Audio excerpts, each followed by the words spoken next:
নমস্কার, কেমন আছেন সকলে? আবারও আমার নতুন একটি ব্লগে আপনাদের সকলে স্বাগত।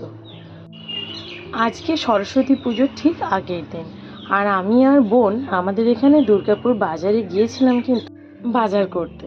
কারণ কালকে আছে আমাদের রান্না বান্না, মানে অনেকেরই থাকে দেখবেন শীতল ষষ্ঠী আমাদের আছে, তো সেই জন্যই কিছু কেনাকাটা করতে গিয়েছিলাম। আর তাছাড়া তো সরস্বতী পুজোর জন্য টুকিটাকি কেনাকাটা করতেই হবে, যদিও আমাদের ঘরে সরস্বতী পুজো কিন্তু হয় না। আমি আর বোন এখান থেকে ডাইরেক্ট অটো ধরে গিয়েছিলাম দুর্গাপুর বাজার, মানে আমাদের বাড়ি থেকে খানিকটা গিয়েই কিন্তু দুর্গাপুর বাজার, তবুও মেন রোড অটো ধরেই যেতে হয়। তো ফার্স্টে আমি আর বোন গিয়েছিলাম জেরক্স করাতে। আর দেখুন কত সুন্দর সরস্বতী ঠাকুরগুলো এখানে নামিয়েছি, যদিও এগুলো মাটির নয়।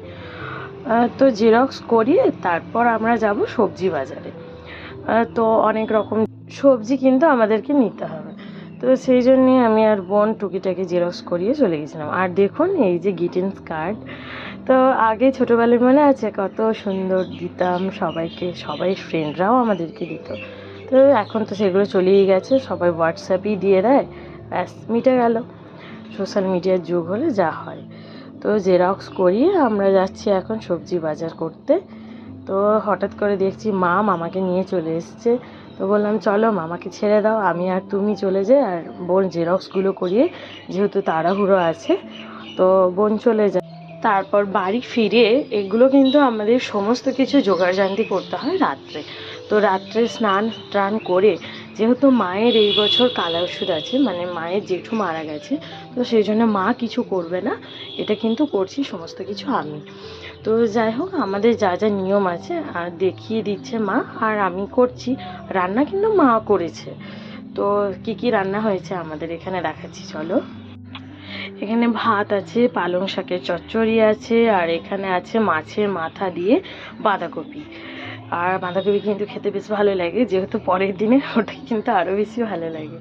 তো যাই হোক, এখানে আছে আমাদের সাথে 5 রকম ভাজা আছে। এখানে বেগুন ভাজা, আলু ভাজা, সিম ভাজা আর কুমড়ো ভাজা। আর আছে মাছের টক, যেটা আমার মা ভীষণ সুন্দর কিন্তু বানায়। আর এটা আছে মাছের কালিয়া, যেটা আমি বানিয়েছিলাম। চাটনি, সেটাও কিন্তু আমি বানিয়েছিলাম। আর পাঁপড়টা দেখাতে ভুলে গেছি। যাই হোক, রাত্রির জন্য আছে লুচি আছে, তার সাথে আছে কিন্তু সিমুইয়ের পায়েস। তো যাই হোক, রান্নাবান্না কিন্তু আমাদের অনেকক্ষণ আগেই কমপ্লিট হয়ে গিয়েছিলো।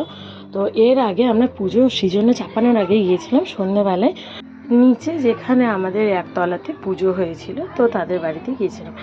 তো তার পরের দিন সকালে কিন্তু আমি নিজে হাতে পুজো করেছি, আর এই বছর প্রথম যে আমি মা ষষ্ঠী নিজে হাতে পুজো করলাম। যাই হোক, সমস্ত ঠাকুরকে কিন্তু আমি ভোগ দিয়ে দিয়েছি। তো চলো, আজকের মতো টাটা। ভিডিওটা এখানেই শেষ, দেখা হচ্ছে নেক্সট কোনো একটা ভিডিওতে। সবাই ভালো থেকো, সুস্থ থেকো।